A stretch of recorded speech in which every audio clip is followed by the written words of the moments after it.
Salam alaikum. Dans cette séance, on va continuer l'étude des suivis temporels d'une transformation chimique. Et on va parler de la vitesse volumique d'une réaction. On a vu au cours des années précédentes que le paramètre qui permet de suivre l'évolution d'un système chimique, c'est-à-dire la progression d'une réaction chimique, c'est l'avancement qu'on note X. Cet avancement, au début, il est nul et il augmente au cours du temps et à la fin de la réaction, elle atteint une valeur finale qu'on va noter XF. Donc, l'avancement croît jusqu'à atteindre une valeur finale où il se stabilise. La vitesse d'une réaction sera directement liée à l'évolution de l'avancement de la réaction au cours du temps. La vitesse volumique d'une réaction, sa définition. Eh bien, la définition, elle est la suivante. La vitesse volumique de la réaction à une date TI, elle est égale à 1 sur V. V, c'est le volume du mélange réactionnel fois la dérivée par rapport au temps de l'avancement de la réaction à l'instant T. Ça, c'est la définition de la vitesse volumique de la réaction. Maintenant, on va passer à la détermination graphique de la valeur de cette vitesse. Donc, 1, 2, détermination graphique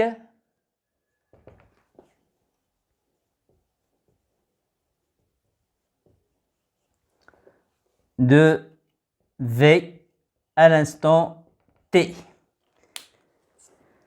Eh bien, là, le volume du mélange réactionnel est connu. Reste dx sur dt à l'instant T. dx sur dt à l'instant ti, ce n'est rien d'autre que le nombre dérivé de la fonction x, qui est une fonction de t, à la date t.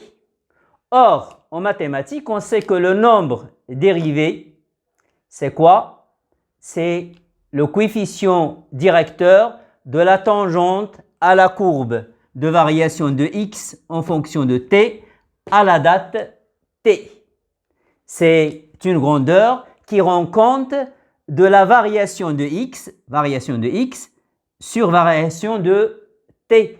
Elle rend compte de la variation de x au cours du temps à cet instant. Donc, pour déterminer la vitesse, on doit d'abord tracer la tangente à la courbe de x en fonction de t à la date t. Pour cela, on va commencer par situer la date ti sur l'axe des dates. Supposons que là, c'est ti. Après, on projette sur la courbe. Et là, on a le point de la courbe, on va l'appeler MI, c'est le point d'abscisse TI. TI, MI. Après, on va tracer la tangente. C'est quoi la tangente? La tangente en MI, c'est une droite qui épouse les variations de x, c'est-à-dire elle épouse la forme de la courbe au voisinage de MI. Donc, on va tracer un petit segment au voisinage de MI, un segment qui est confondu avec la courbe autour de MI.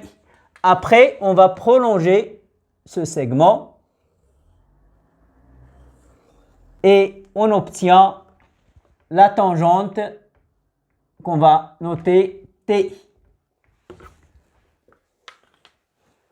dx sur dt, dx sur dt, dx sur dt à l'instant ti n'est rien d'autre que le coefficient directeur AI de la tangente ti. Pour le déterminer, on va prendre deux points de la tangente, par exemple deux points quelconques, par exemple ce point et ce point. Ce point est là pour ordonnée XA et pour abscisse TA. Ce point est là pour ordonnée X2 et pour abscisse T2. T2, X2. Le coefficient directeur de la tangente, c'est quoi? C'est dx sur dt à l'instant ti, c'est x2 moins xa sur t2 moins t1. Donc finalement, qu'est-ce qu'on aura?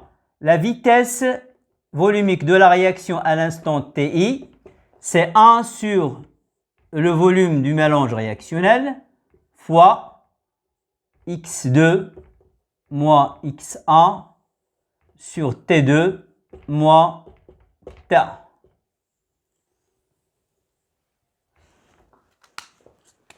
L'avancement, il est exprimé en mol.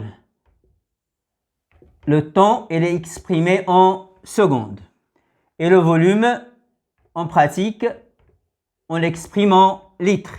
Donc, la vitesse volumique de la réaction a pour unité mol, litre moins 1, seconde moins 1.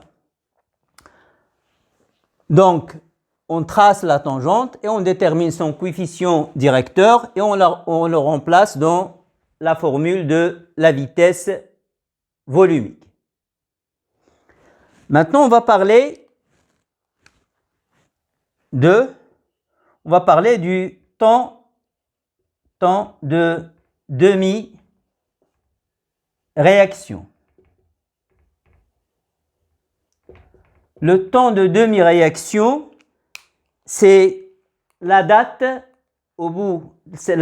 à laquelle l'avancement de la réaction est égal à la moitié de sa valeur finale.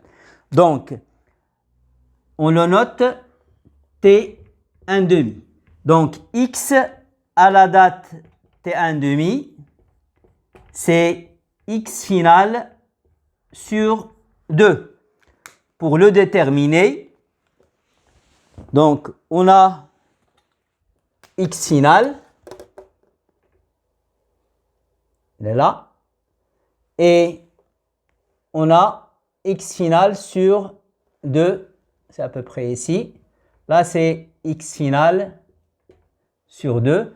Je projette sur la courbe, après, je projette sur l'axe des dates et j'obtiens la valeur du temps de demi-réaction. Merci pour votre attention et à bientôt, Inch'Allah.